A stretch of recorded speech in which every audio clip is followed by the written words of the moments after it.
There we go. I was a little muted, but everyone, welcome to our July edition of the virtual Solar Austin Happy Hour. We're going to go through a little bit of an introduction, so I hope that everyone enjoyed their breakout rooms. But essentially, I want to tell you a little bit more about who we are. So the Solar Austin is made up of a series of volunteers. We are all volunteer board members here with Kaiba White as our president. And then me and Jason Rodriguez is the last board members to join. And we have one full-time or part-time staff member, Beryl Dan, who has done a great job kind of wearing all the different hats on the different initiatives that we have. So this is kind of a little bit of our story that we started in 2002 as a chapter of the Texas Solar Energy Society. And ever since then, we've been working hard of deepening our connection with the community here in Austin, as well as Central Texas in general, to make sure that solar is not only affordable to everyone, but that everyone is aware of the benefits that it will have for our local economy and our healthy community. So if you're interested in volunteering or have any ideas about how to partner up, please feel free to email us at info@solaraustin.org, as we're always kind of keeping our ear to the ground and see how we can deepen our impact. And this wouldn't be possible without the help of our sponsors, FTC Solar, which is a company based out of here in Austin, of the trackers. And we also have megawatt sponsors, which are Recurrent Energy and Freedom Solar Power, some installers and developers, Power of Partners and Brand, and our kilowatt sponsors that vary from HEB to Lighthouse Solar. And if you think that you could donate a little bit and become our sponsor, of course, feel free to use that same email address of info@solaraustin.org, and that way we can promote your business as well as make sure that those dollars are being put into good use. And if you are interested in donating, we do recommend that you consider a small donation so that these events can continue happening, and so that our part-time staff member, Beryl, can continue wearing those many hats and making sure that our different initiatives get taken care of. So here is our information for our PayPal, as well as our different social media handles if you're interested in following us, so that you can be in the know of the different events that we'll be planning. One of those great initiatives that we have is called the Equitable Clean Energy Jobs Program. Hopefully some of you are a little familiar with it, but in case you are not, it's essentially a combination of work that's being done with the city of Austin, with us, Solar Austin, as a nonprofit, and partnering up with local companies and Houston Tillotson University, all to create a more trained and more diverse clean energy force that will benefit the local market. So this has been a great initiative that started earlier this year, which Beryl has been kind of leading and coordinating with the help of our board members, such that we place students that are interested in experimenting a little bit with the clean energy sector. And we get them placed with internships with local companies, whether it's in the installation or the sales or the marketing or wherever the help is needed, so that they can get their feet wet and get a little bit of a paid internship experience. And that way we can lower that barrier of entry that is kind of high to enter into our industry. So I think that we do have a couple of students here. Let's see if I can find them.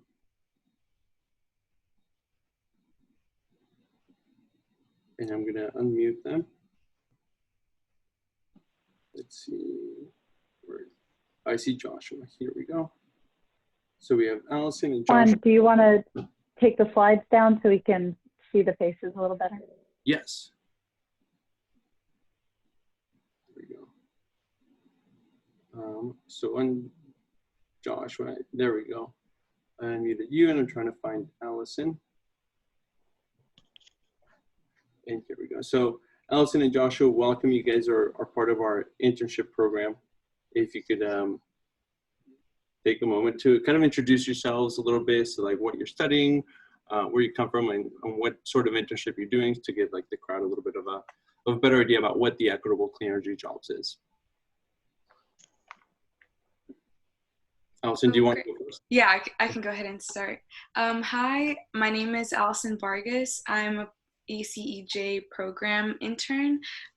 Through ECEJ, I was able to have a really thorough interview experience.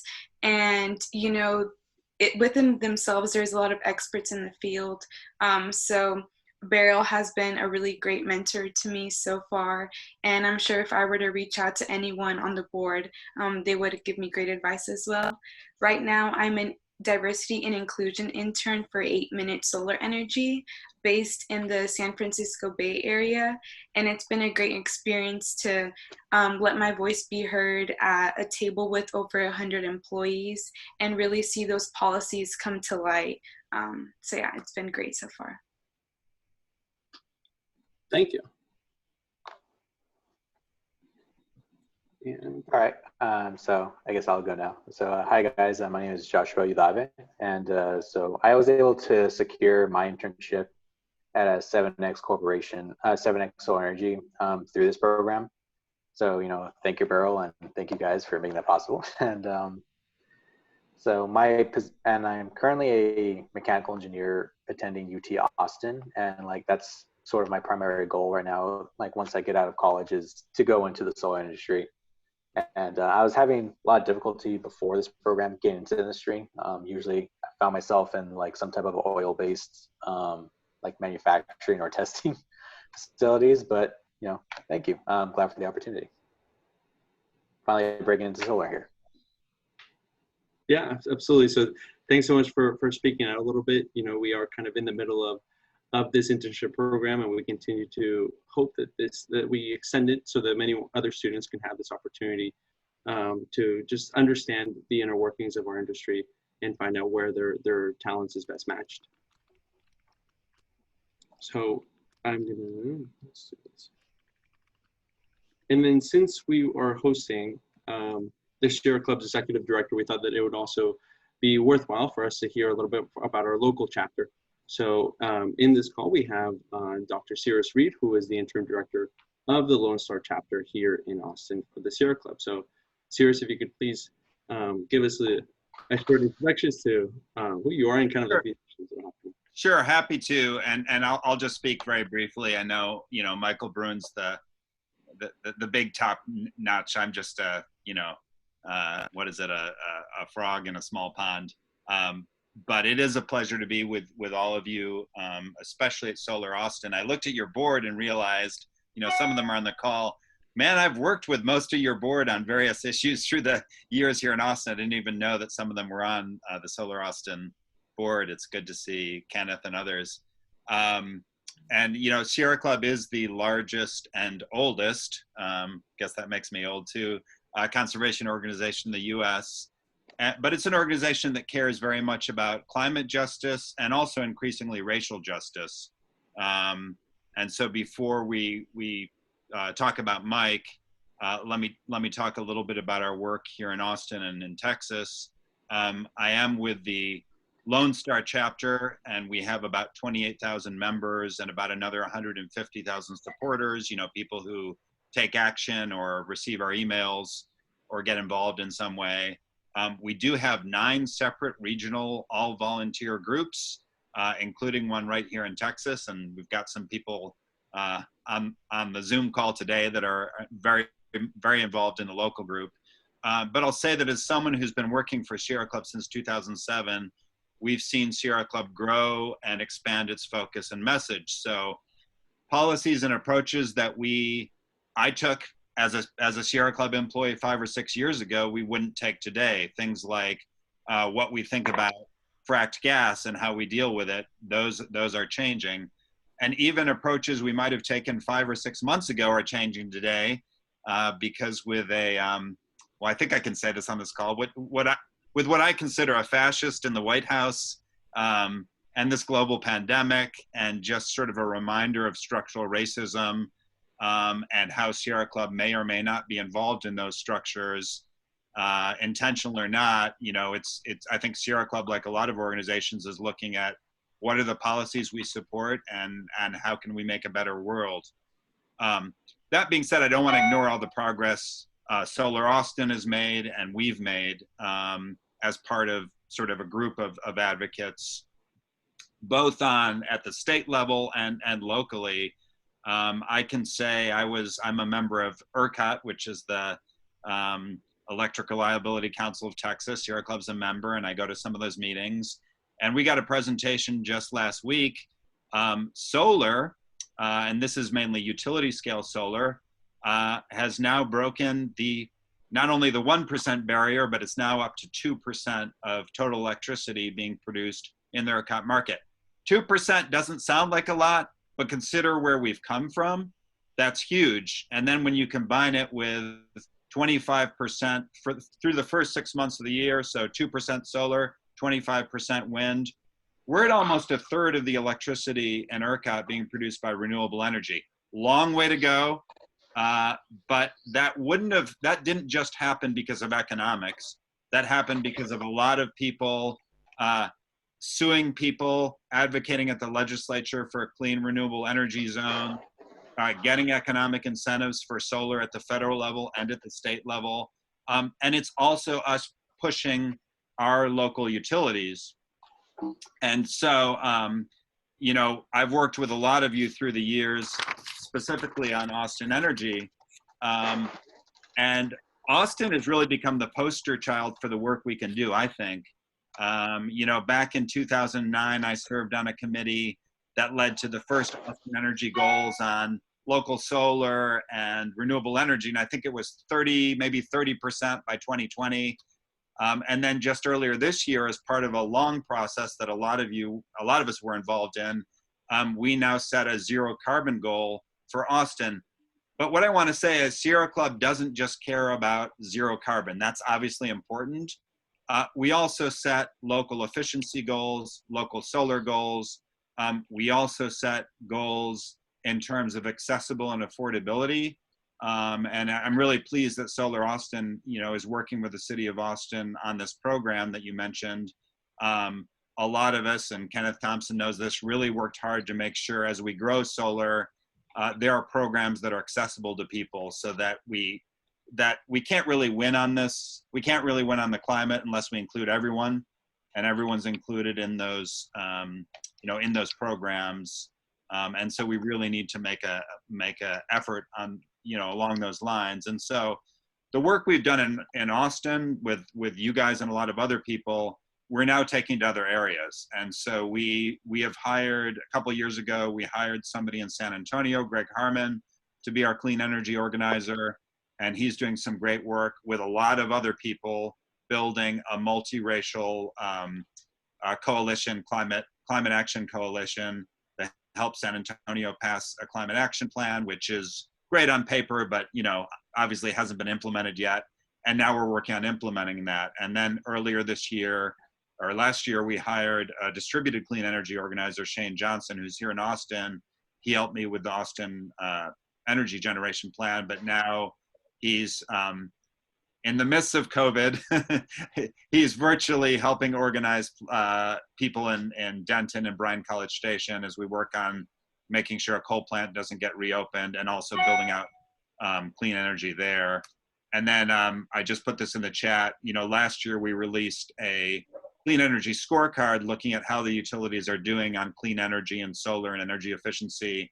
And if you go to the different categories, top of the list is Austin Energy with an 80 at that time. This is about a year old now. Austin Energy didn't get an 80 because they're so great, because this is Austin and we're so great. It's because people like you and others advocated and pushed and pushed and pushed. When the utility said it wasn't possible, we kept pushing. And so that we really need to continue this movement, and it needs to be racially diverse, and it needs to be available to everybody. And so, you know, even I was on a call, I'm almost done. So I was on a call, a public meeting earlier on Tesla. Now, Tesla, we love the technology, and probably a couple of years ago, Sierra Club would have been the first to say, we got to do whatever it takes to get Tesla to locate in East Austin. Now we have a slightly different message. It's, yes, we want Tesla. Yes, we love their technology, but we also want them to meet basic wage and environmental performances if they're going to come to Austin and get these tax deals. So I think they're voting on it right now. We'll see if we're hoping they delay it a week. The deal's getting better, but I'm just saying, that's an example of how Sierra Club is changing. I think things we would have done a few years ago and been all about climate change and new technology, we're now like, wait, it has to work for everybody if we're gonna win in the end. So I don't know if Michael Brune is already here, but I'll just say that he's obviously very important. He's the executive director of the whole Sierra Club. I'm just here in Texas. We got a big staff, but he came in about 10 years ago, and he came into an organization that was very much a white organization, very much focused really on traditional conservation issues. And it's been painful at times, but I do think he's part of the change that's helped transform Sierra Club to one that's more just and equitable. He has a great background in with Rainforest Action Network, where he worked for many years, and now he's helping lead us in a challenging time.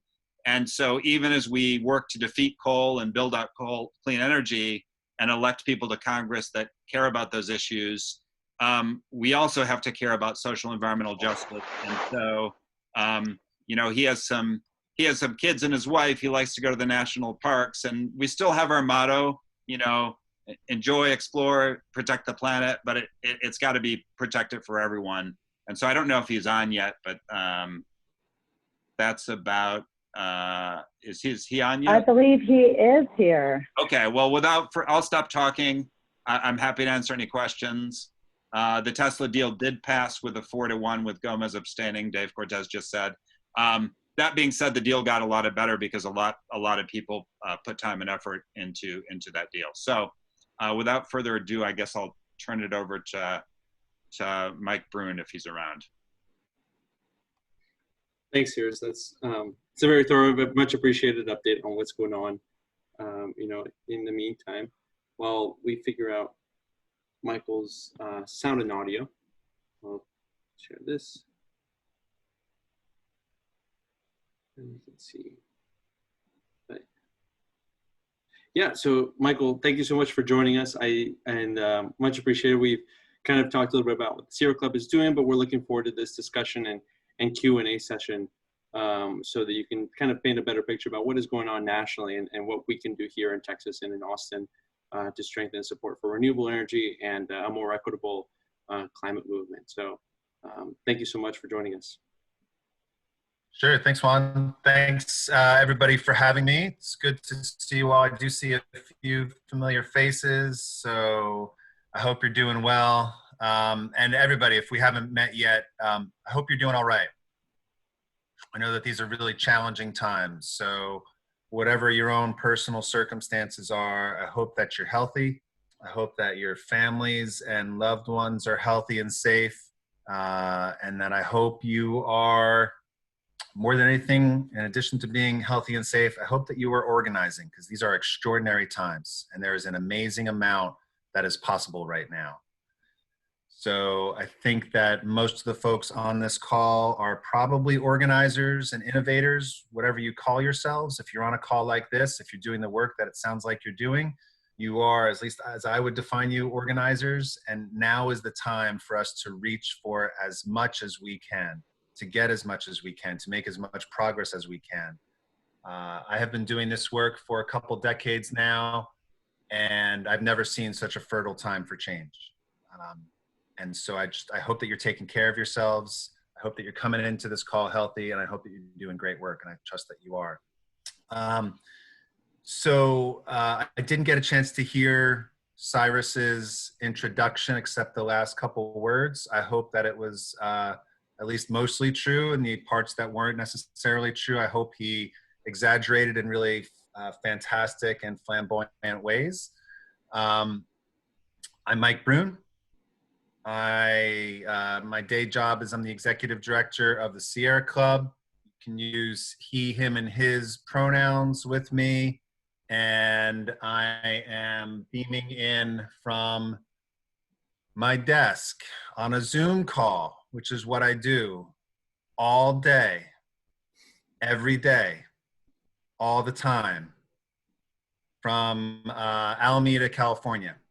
Alameda, California is in the occupied territory of the Ohlone people in the San Francisco Bay Area.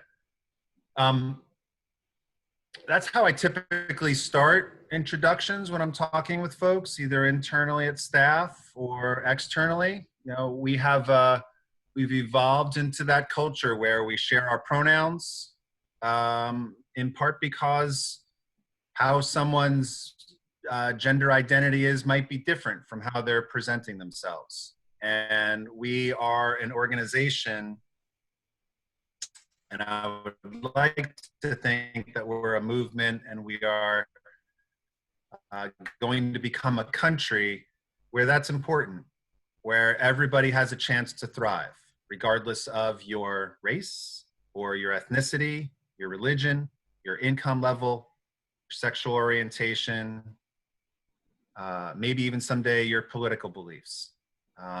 But it's often true that the gaps between someone's gender identity and how they present or how people interpret their presentations can be wide, and it can make people to feel uncomfortable and not seen or heard. So we tend to start introductions with our gender identity. I just wanted to say a quick word on that.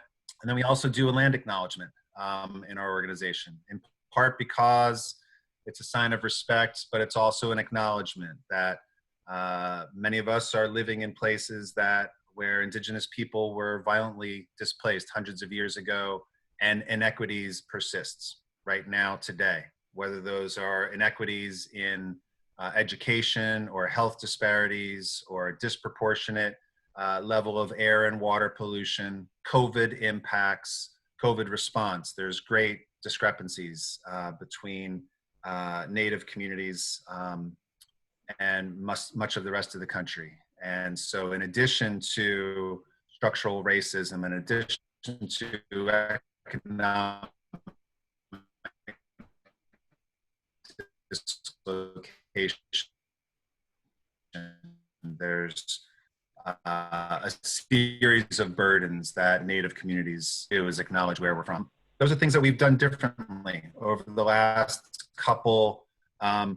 several years. We are an old organization. We are 128, I've lost track, 128, 129-year-old organization. We're a legacy organization, the oldest environmental organization in the country. I think we're the second oldest environmental organization in the world. We have been around for a really long time and probably will be around for a really long time, but it's critical that we are challenging ourselves to be better on a personal and institutional level, and challenging each other to be better as well. So I did catch a little bit of Cyrus's introduction, and one of the things I heard him say, where he was talking a little bit about the tremendous growth over the last many years of clean energy in Austin. Congratulations, folks. I hope that you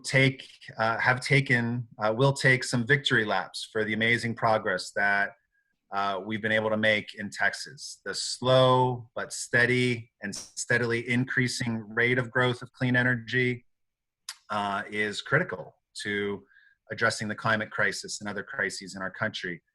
And it doesn't come naturally. This hasn't happened simply because of market forces. It is the result of decades of innovation and advocacy and litigation and smart business work, and the work that's being done in partnership within the private sector, the public sector, and across civil society. So I know that there are a lot of folks on this call who have had a direct hand for many years in seeing this transition begin to happen.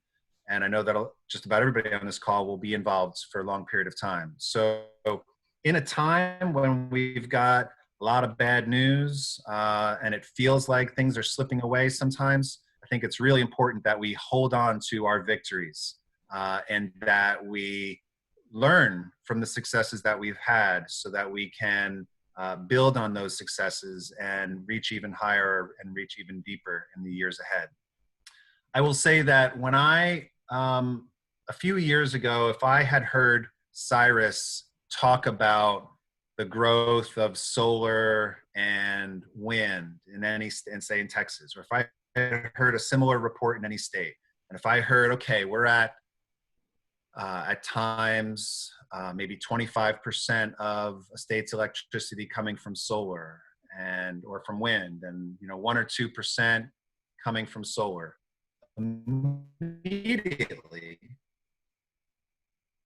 Immediately where I would go is I would say, all right, 73, 74% to go. All right, for 25 from clean renewable energy sources, I would go right away to what'll it take to get to 100%. And if I was feeling particularly ambitious, I would then think, all right, what does it take to get to 200%? So we can be exporting clean energy to other places that need it. And yeah, I agree that we have hit the renewable tipping point, Christopher. But I think what is our challenge now is, if it's true that we've hit the tipping point, and going from 26, 27% to 40%, 60%, 80, 100% is within our grasp, then we've got to reach for more. And it just doesn't mean a higher percentage on a shorter time frame. Of course it means that. But what it also means is expanding our definition of who benefits from that transition. How does that transition bring positive benefits more equitably, more quickly to more people? How do we make sure that all of these clean energy jobs that are being established are good, high-paying, family-sustaining jobs? How do we make sure that communities that are really struggling right now, and will struggle even more in the months and years ahead, how do we make sure that those communities are locked in to those benefits? Locked in first and most to the clean energy benefits that we're seeing, that we will see. How do we make sure that those who are currently employed in the oil and coal and gas sectors can see a vision in which they're included in a 100% clean renewable energy future?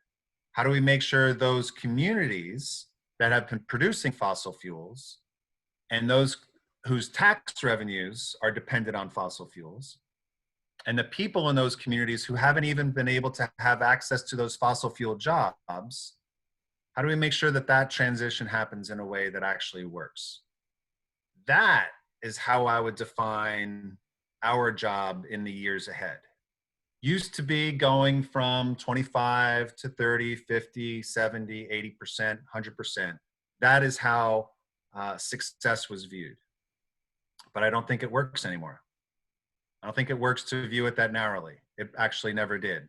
And I know that many people on this call never viewed our struggle in those narrow terms. That's not how you think, that's not how you organize, that's not how you advocate, regardless of what part of the this work you're doing, from the private sector or in civil society or in the public sector. But I think that all of us have to unite around a vision that's a whole lot more inclusive than it has been. We are in a situation right now, clearly, where we are all facing an avalanche of crises. And it's hard to deal with. It is hard to deal with on a personal level or within our communities and across the country. We can look at these crises as competing crises. How do we deal with the democracy crisis while we also deal with the climate crisis and the biodiversity crisis? On top of a pandemic, on top of deep and pervasive structural racism that is exemplified by police brutality and violence on Black and brown people in this country, and exemplified by terror at the border where families are imprisoned and split up. We can look at these crises as competing, different, separate challenges for us all to face. And in some ways they are different crises, sometimes which require different solutions. But it's also true that at a deeper level, our response is not to separate these challenges, but to unite them in a response that really fosters a more inclusive, broader and deeper vision and really prompts a deeper level of collaboration than we have had in our society. So that, I think, is our challenge. Regardless of what your role is and what you are spending your days doing these days, our challenge really is to figure out what are the solutions that we can put in place that will increase racial justice and bring about greater gender equity while we respond to the climate crisis. How can a clean energy transition foster dramatic innovation and reduce economic injustice at the same time? As we phase out of fossil fuels, how can we do so in a way that doesn't just address economic injustice, but also looks at ways in which we can strengthen our democracy? And all of those kind of questions should be really hard. All of those questions should cause us at first glance to say, I don't know if we can do it. I might not see how the solutions here are related. I don't know if the politics quite work. I don't know if our movement is big enough or broad enough or strong enough to actually handle meeting these challenges together. That is really challenging ourselves, in my view, and in the work that the Sierra Club is doing, really challenging ourselves to find solutions that work for multiple crises at the same time is the work that we have to do. It's not just in closing coal plants and replacing them with clean energy, or stopping new gas plants, or export facilities on the Gulf, or stopping pipelines. Of course, it's all of that, but doing so in a way that builds real power in our communities to address these long-term solutions in ways that bring about greater progress than we've been able to see for the last couple of decades. So that's the work that the Sierra Club is trying to do, fundamentally. I see, I'm trying to talk to you all and to read some of the chat questions, and it's kind of hard to do both at the same time. But I hear folks, I'm seeing folks asking, what are our priorities? What are our values? Can I share some communication strategies? What I'm trying to speak to is the challenge that I think is foremost among all of these, which is how do we build deeper alliances across our movement and across our country so that we can solve multiple problems with a single set of solutions? How do we challenge ourselves to have a vision that is broad enough and big enough to meet the challenges of our time? Of course, the Sierra Club supports a Green New Deal. Of course, the Sierra Club supports a reallocation and defunding the police so that we can invest in things that strengthen our communities and strengthen our society. What we're saying is that there is a way, actually, for us to aggressively deprioritize those investments, whether it's energy-related investments or public dollar investments, those investments that are based in destruction. The destruction of our atmosphere, the destruction of the quality of our air and water, the destruction of the strength of our communities, the destruction of the dignity of individuals, and invest instead in solutions that bring people together, in solutions that will empower and lift up those communities who have been disempowered and dismissed and disrespected for far too long. We know that we are, Sierra Club is one organization, but we are pretty powerful. We are part of a movement that is even more powerful. We have hundreds of millions of people all around the world who are advocating for justice, who are working really hard simultaneously on racial justice and equity, gender equity, economic injustice, and a powerful response to the climate and biodiversity crisis in ways that strengthen and elevate the voices of people who have been marginalized for far too long. Sometimes all of these challenges that we're facing can be overwhelming and super daunting. I have to say that I'm sitting here in my house in the corner where I can be as far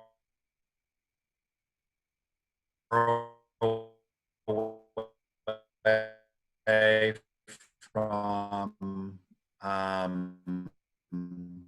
the noise of children who are bored out of their minds, who are all every half hour in the morning, and I go till 5 or 6 in the evening. And in between, I'll read news reports, and it is depressing to see what is happening to our country and to people all around the world. And it is really challenging to see the response that we're getting from far too many leaders, not just the president, not just leadership across the Republican Party at the federal level, not just some governors, but it's really challenging to see what is often a lack of leadership on both sides of the aisle to bring solutions that are at the scale and speed that are required. And even inside the Sierra Club, we are not a perfect organization. We have a long way to go to do the work that we need to do. But I have to say that this is an incredible moment that we're in. I hope that you all have been writing in your journal for the last couple months, because if you have kids someday, if you have grandkids someday, folks are going to want to ask you, what was it like to live in 2020 during a pandemic? What was it like to be alive and active? You were engaged, Grandma. You were doing as much as you could back then. What was it like to be alive? And what I hope to say is that that was the breakthrough. That summer, that spring and summer, leading to and well through the election, was the breakthrough that our country needed, that our society needed, that our movement needed. We were able to do things that we would have thought were impossible just a few months prior to that. We used to think that maybe we would displace enough fossil fuels, bring in enough clean energy to stave off the worst of the world's climate crisis. And what we discovered was a power within ourselves and within our movement, and really in people all around the world, that knew that we could achieve a whole lot more, that we weren't perpetual victims of a white supremacist society, but we could change our customs and our cultures and our norms and create a new way of working together. That we weren't linked to a fate where structural racism and deep misogyny and a patriarchy were ever-present realities in our society, but we broke things up. We didn't solve those issues in a month or in an instant, but we made progress that was irreversible. That is the power that we discovered in ourselves and in our movement at that time. That is what I hope that we are able to achieve in the weeks and months ahead leading to the election, but then well after the election in the years to come. So I'm really grateful to be invited on this call. I'm happy to talk with you some more, to hear questions that folks might have, and to offer perhaps a few answers to those questions, to hear any feedback or criticism that you might have, and to engage in conversation with you for as long as you'll have me. Thanks, folks.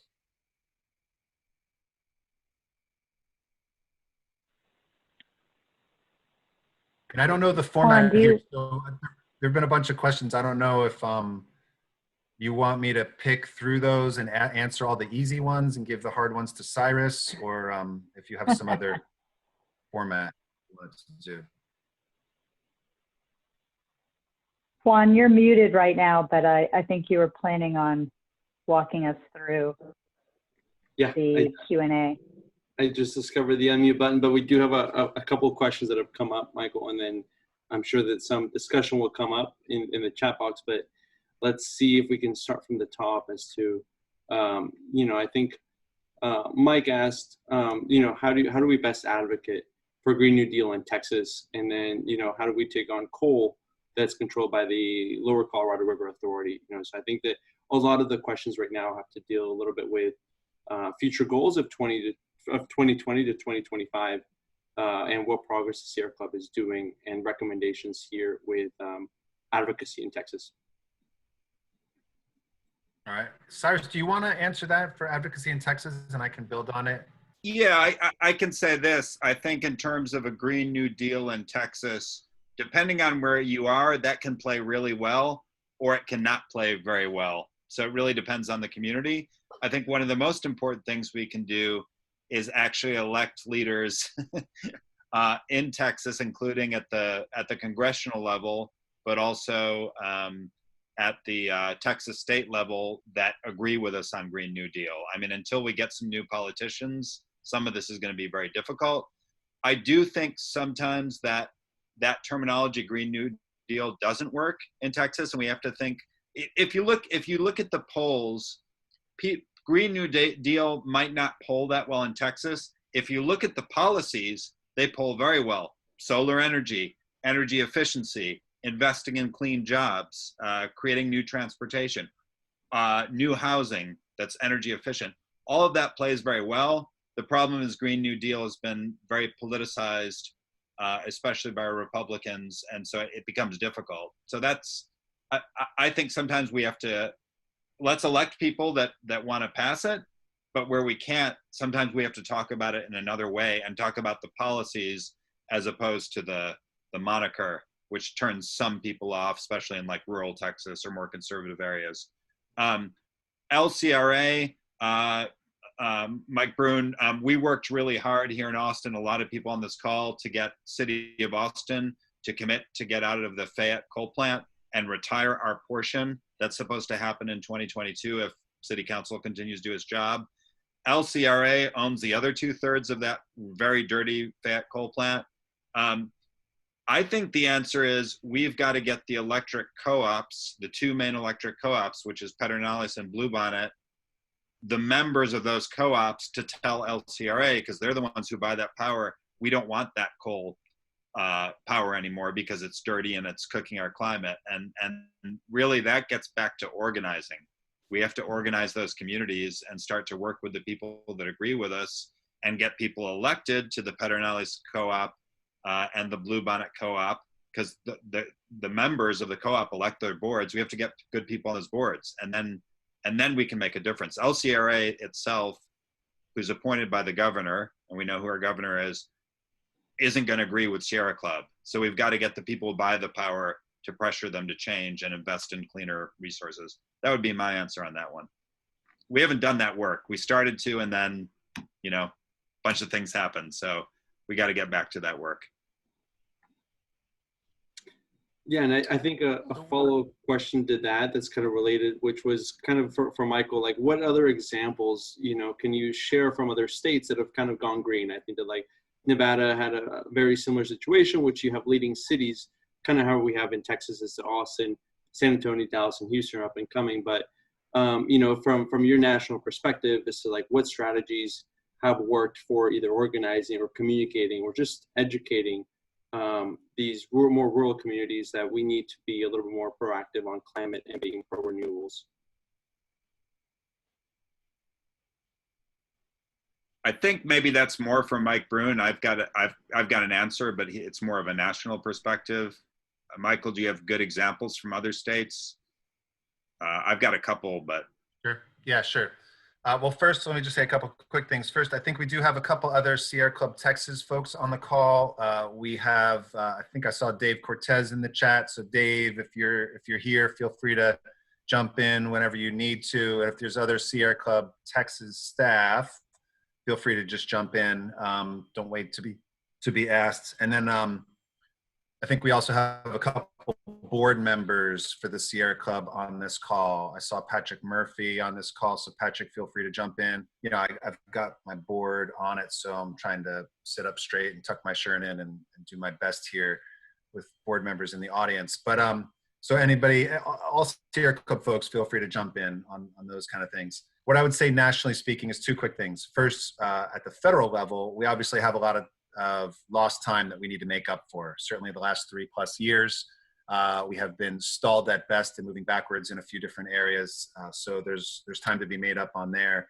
And then I would say under the Obama administration, certainly progress was made, but that was progress that was slow to come by and insufficient really. So we have a long way to go to catch up to what's actually needed. And there's hope that with the new administration, we're reversing a whole bunch of executive orders in the first 10 days, not the first 100 days, and then setting policies that are way more ambitious than anything that we've seen. And early accounts from the Biden campaign, particularly their announcement today, gives us a little bit of comfort that they're starting to think at the scale that we need. Obviously, there'll be a lot of opportunities for administrative action, and then there'll be a need for additional legislation on top of that. Hopefully, Congress will be, the makeup of Congress will be changed significantly, and we'll have an opportunity there. So at a federal level, we are looking for Green New Deal type investments to be made that are at scale and at the pace required to bring about pretty dramatic change in a short period of time. That'll create millions of jobs, that'll address economic injustice while also simultaneously addressing the climate and biodiversity crisis. For the question as it relates to other states, there are lots of examples now. And that's one of the things that I find most encouraging.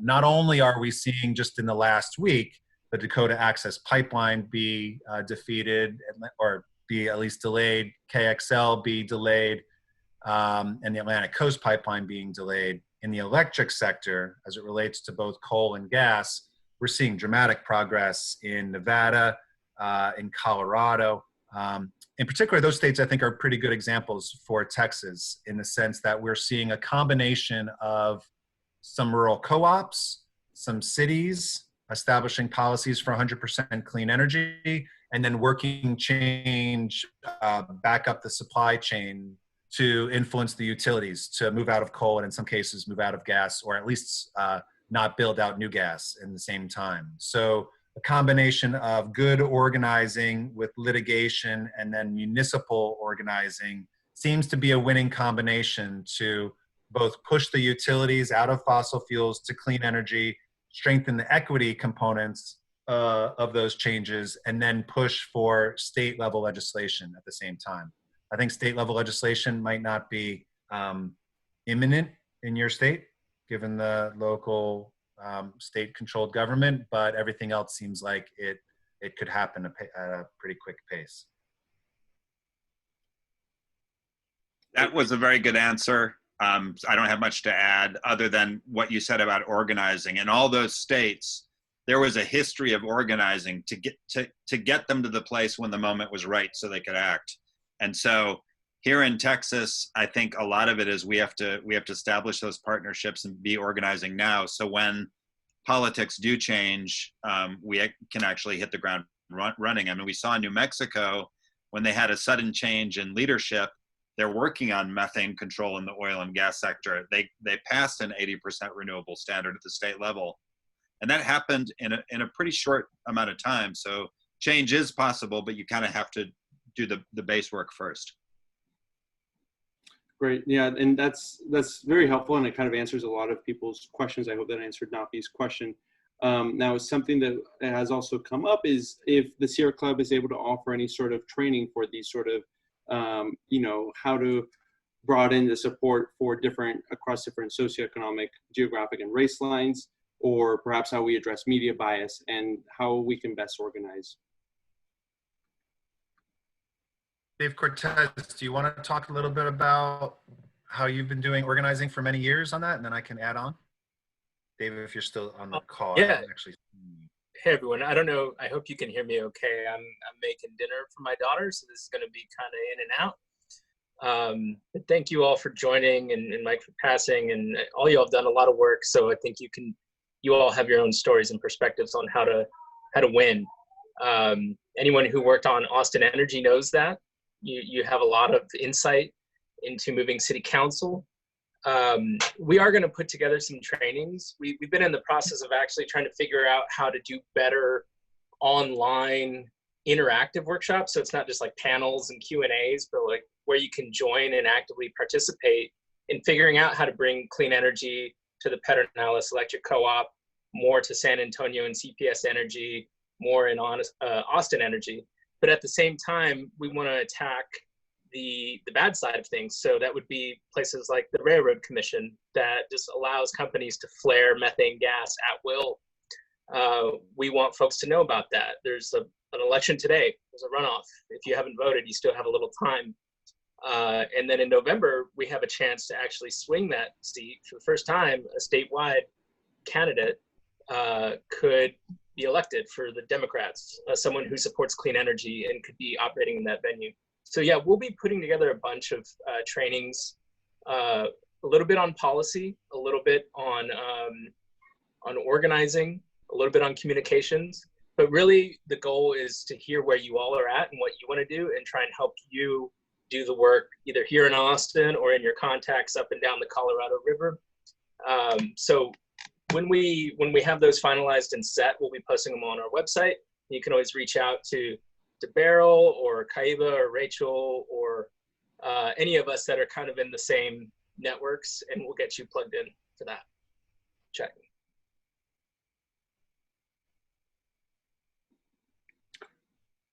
Yeah, so that was helpful. And it seems like Dave is the man for local strategies to expand our communication strategy so we can engage with a broader audience. Some questions were about, how long it would take to undo Trump's administration damage to the environment. If Mike, if you have any perspective on that, that would be appreciated. 100 days and 50 years, I think, is how I look at it. I think maybe we would all have our own answer on that. Clearly, there's a lot that can be done pretty fast with a single executive order coming from perhaps President Biden that would reverse many of the executive orders under the previous president.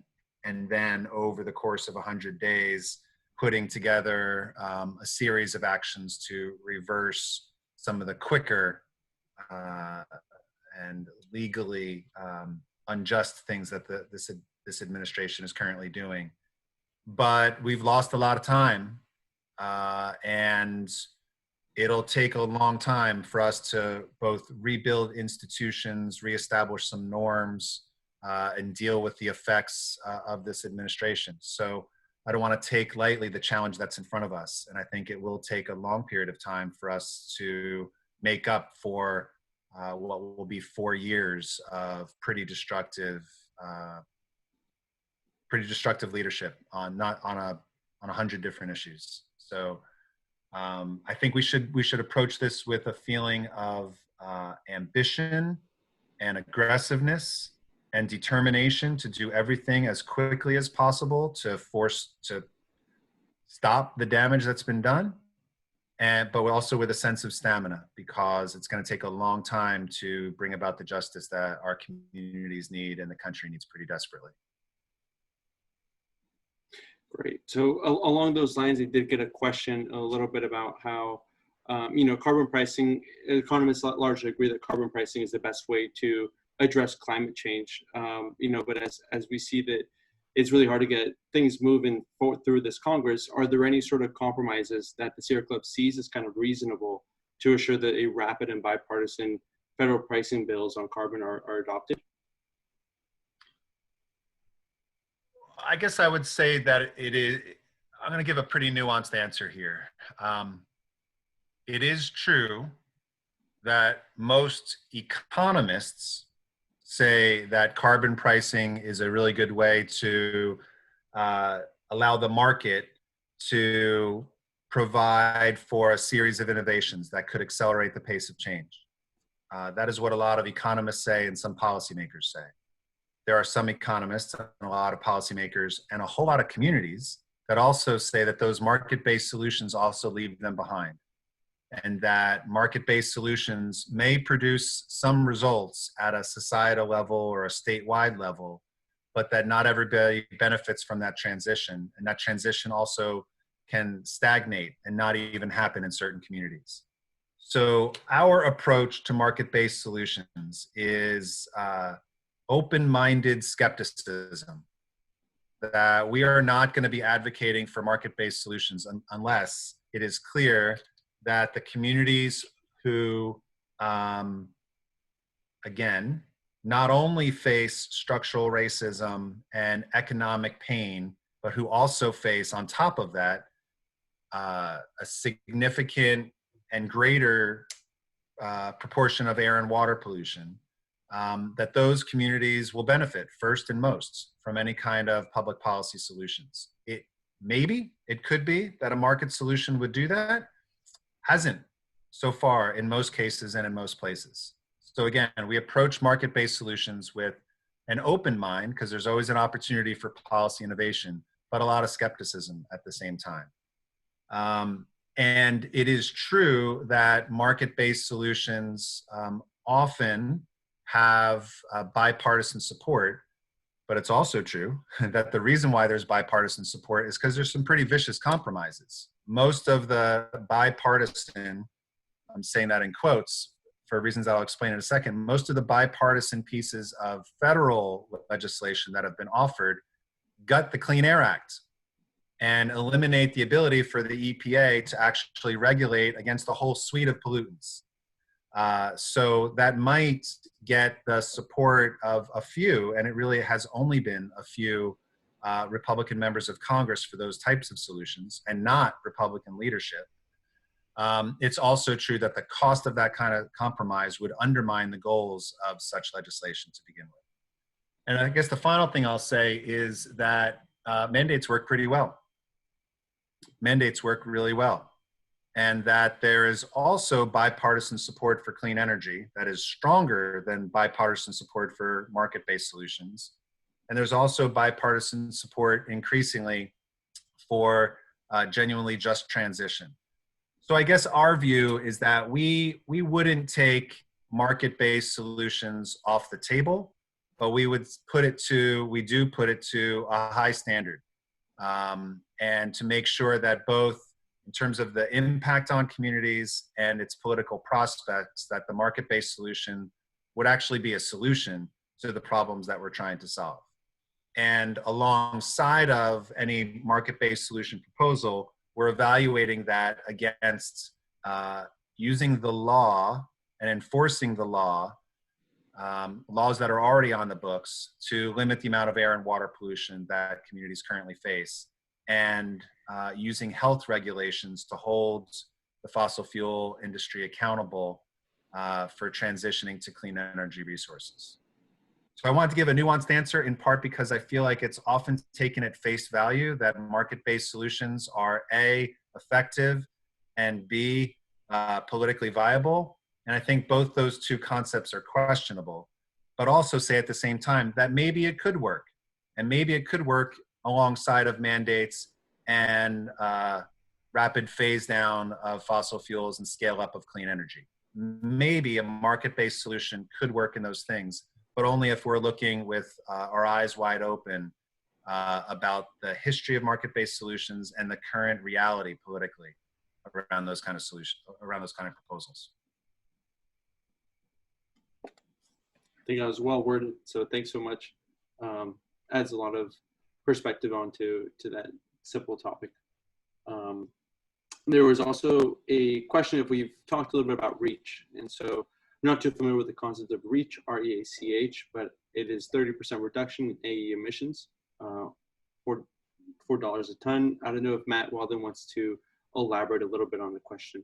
I'll elaborate a little bit, just because I think it's, it's new and it's unique and it's local, and it's something that was done with only staff level spending authority within Austin Energy. And so if everything plays out as modeling predicts, it's having I think it'll be very impactful. And essentially it's just a carbon adder. It's the simplest, oldest concept in the books, but it interacts well with the ERCOT marketplace that Austin Energy is in. And so we're striving for a 30% reduction in Austin Energy emissions over the course of the year at the effective cost of $4 a ton CO2 equivalent. And so, it's the cheapest, biggest reduction that the city had available to it. And it began 2 hours after a policy change was approved. So we didn't have to build anything. All we needed was the permission to acknowledge that we thought a price should exist on those emissions. And as soon as those things were put together and a budget was made, 30% reduction over the course of the year. Didn't have to take anything down, didn't have to do anything. So that's, to me, the value of a market. And it's because we're interacting with a reasonably functional and robust marketplace in ERCOT.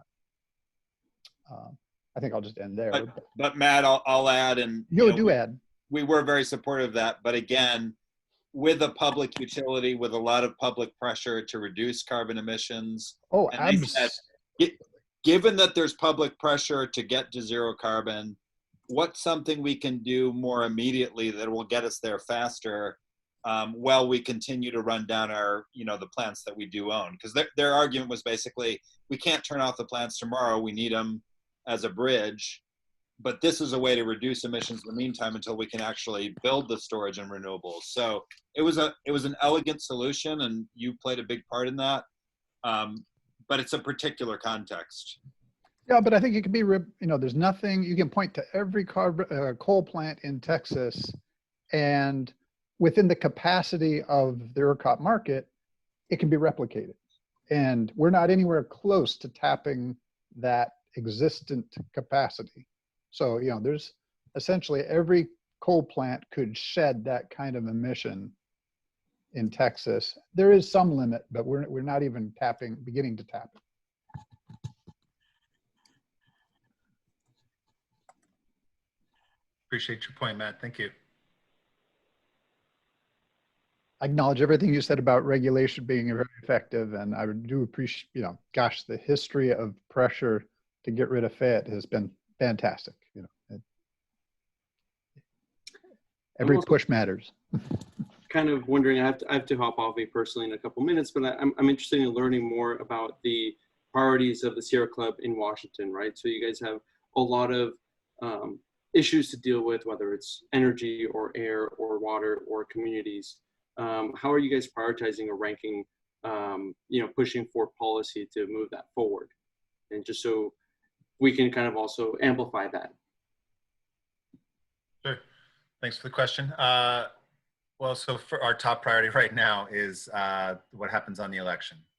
So just to be really clear, I think the question was more intended what happens after the election, but I need to emphasize, for us, the top priority for the whole organization is bringing change on November 3rd, which includes a new president, includes new leadership in the Senate, includes defeating incumbents up and down the ticket, strengthening the majority of climate champions in the House, flipping state legislatures, and helping to elect new mayors who are pretty key to driving change on climate and a range of other issues.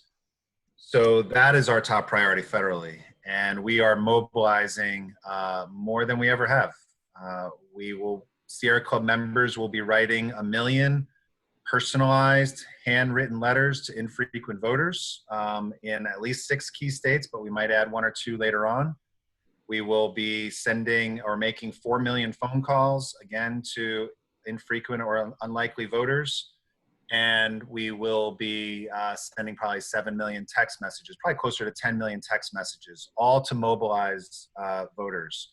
What we have found when we compare our membership list to the voter file is that Sierra Club members, the 800,000 or so, vote 97% of the time. So we don't really have to mobilize our members to vote. They all vote, almost every one of them, unless they're trapped under a heavy piece of furniture on that day. So our members will vote. So we are emphasizing turning our members into super organizers to then organize millions more people. And if you do electoral work, then you know that there's good information about who typically does not vote. And there's even some good information that we're able to get by talking to infrequent voters about why. So our focus first is on the election and in mobilizing people to vote. Most important election of our lifetime. It is a matter of life and death, and we're taking it really seriously. And if the election goes well, then what our priorities are, it starts with climate change. That is fundamental to the work of the Sierra Club, and it addresses so many other issues, as I talked about at the beginning of this call. So we need to see strong action by the next administration using their administrative authority, meaning they don't have to ask Congress to undo as much of the damage as quickly as possible by the Trump administration, to begin to enforce existing legislation or regulations under the Clean Air Act and Clean Water Act. So there's an immense amount of authority, statutory authority, that the federal government already has to hold polluters accountable. And we will push as aggressively as we can so that the next administration utilizes that full authority, while also taking measures to prevent a continued build out of fossil fuel infrastructure and to accelerate clean energy development. And in so doing, to work with both unions and other organizations focused on economic justice to broaden the benefits of that clean energy transition. It's also true that legislation will be required, and so we'll be pushing with the next Congress to work with the next administration on massive investments, particularly focused on the stimulus packages that will be required to build out of this pandemic, so that we're growing in a way, or we're rebuilding in a way that's better, both from a climate perspective and an economic justice perspective. We're gonna be challenged, like the rest of society, by so many priorities that we're prioritizing what solutions, as I said at the beginning of the call, what solutions can we put forward that will solve multiple problems, whether it's around race and climate and gender or the democracy crisis. There's a bunch of things that will have multiple benefits, and we're going to be prioritizing those policy initiatives or those steps that the next administration can take administratively that will have the widest benefit. Thank you, Mike. Juan had to jump, so I'm going to take over the moderation. So I appreciate our focus up to now on policy and politics. We also in the chat have a lot of questions around communication strategies. And I think we touched on a little bit around talking about Green New Deal in Texas and maybe getting more specific and staying away from those buzzwords, but also, how do we widen our coalition? You talked a lot about that. I think that's going to come down to communication strategies and communication channels, including social media. So I'd love to hear, what innovative communication strategies Sierra Club is employing. Sure, thanks, Catherine. I guess what I would say is that innovation around communication strategies is more about communication philosophy, and it ties to an organizing philosophy, which is based in respect and based in a good faith assumption that there is, when we speak to people's values, there is a whole lot more that we hold in common than are different. It's true that people have different life philosophies, and those philosophies play out in different ways, whether it's wearing a mask or not wearing a mask. There's a lot of things that tend to divide us. But our view is that there are certain things that people need from each other, that humans need from each other. And it starts with respect and freedom to control your own lives and dignity. And it includes access to clean water and clean air and the safety of the people that you love. There are obviously more things. Our assumption is that most people hold many of those common values. And if that's true, then we can talk about what it means to close a coal plant and scale up clean energy. Or we can talk about what it will take to address racial justice or economic inequities. So I guess I'm speaking, I hope this doesn't sound too mushy, but I'm trying to speak about a communications philosophy that puts an emphasis on individual interactions and listening and learning about the people who you're communicating with, whether it's a one-on-one conversation or a broadcast to millions of people, so that we can try to dial down the divisiveness, identify common values, and put our campaigns into a context that will be more generously received, i.e., there's a way to emphasize a clean energy transition that appeals pretty strongly to conservatives and lots of people in the Republican Party or people who aren't affiliated with the public or a political party. There is a way to talk about an appreciation for nature and getting out into nature that transcends every political boundary that's out there. And so it's hard to do in highly polarized, it was hard to do in highly polarized times.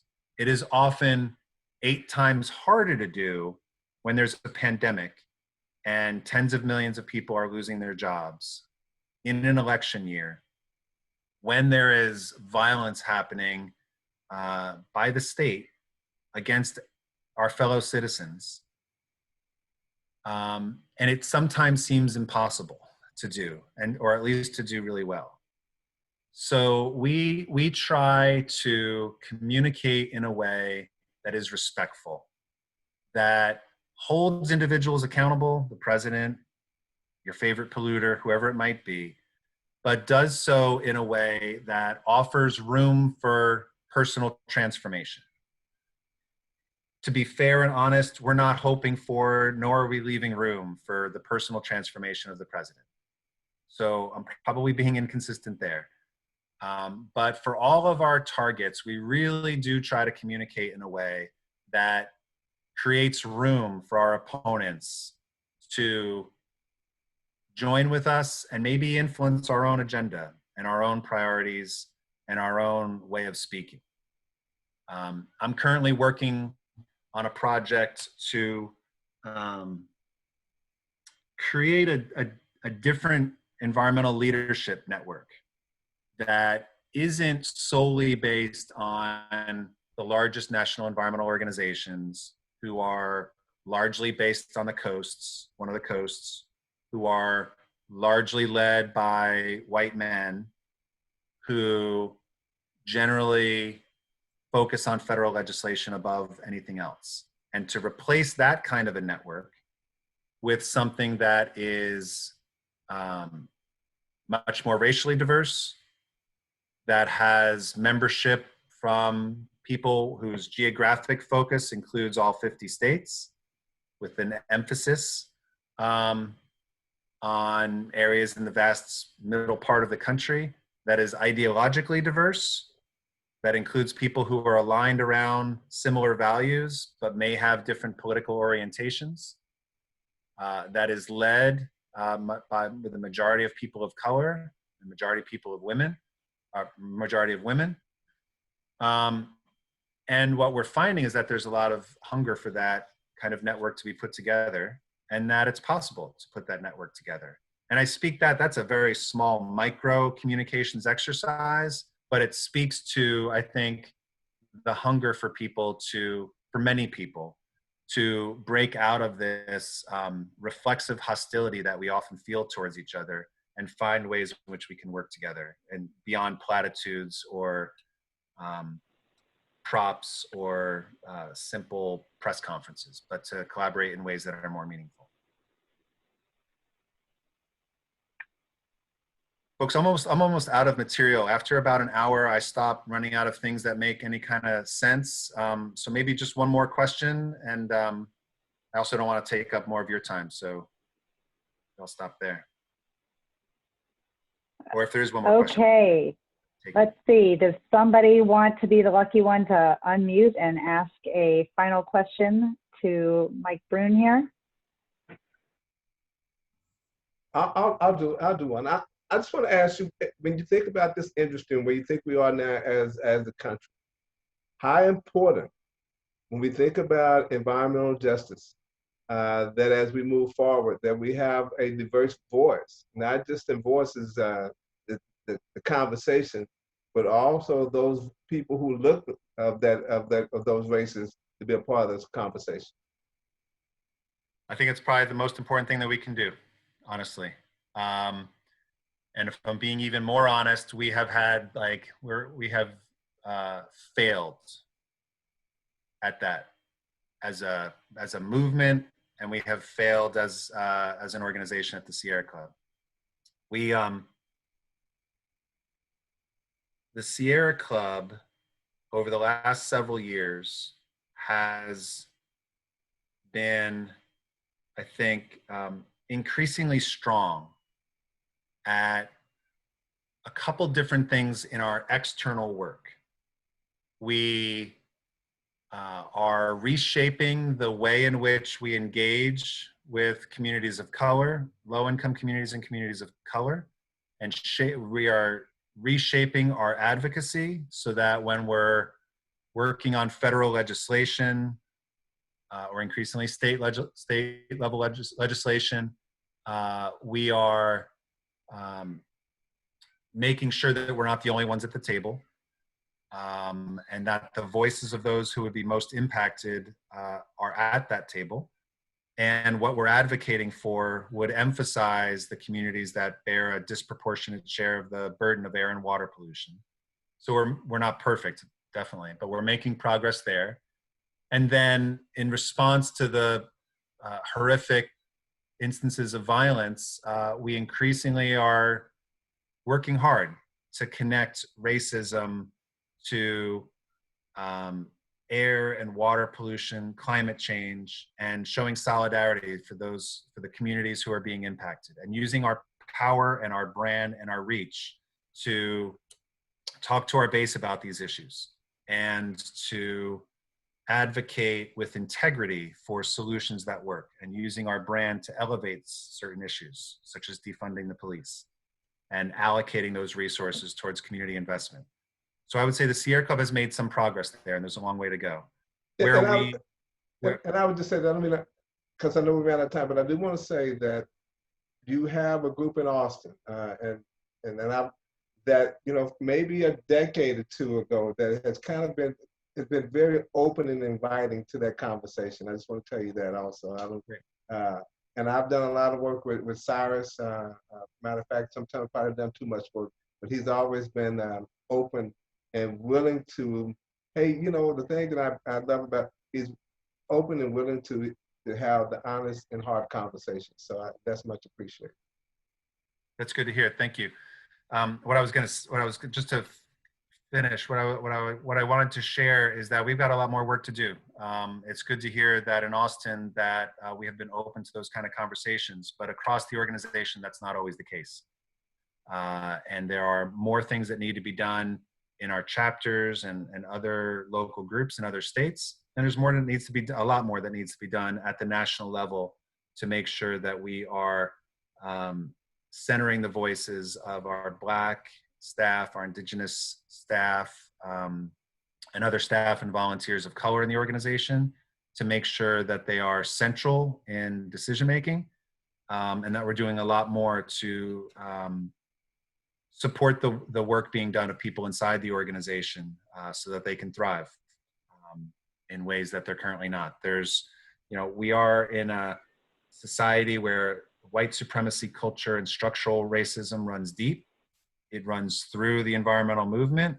It's present inside the Sierra Club. And so we have to be actively anti-racist. We have to be actively working to undo decades of practices and cultures and behaviors in order to create an organization and a movement where everybody is seen and heard and their full talents can be utilized in service of our mission. And we're not there yet. We've got a long way to go.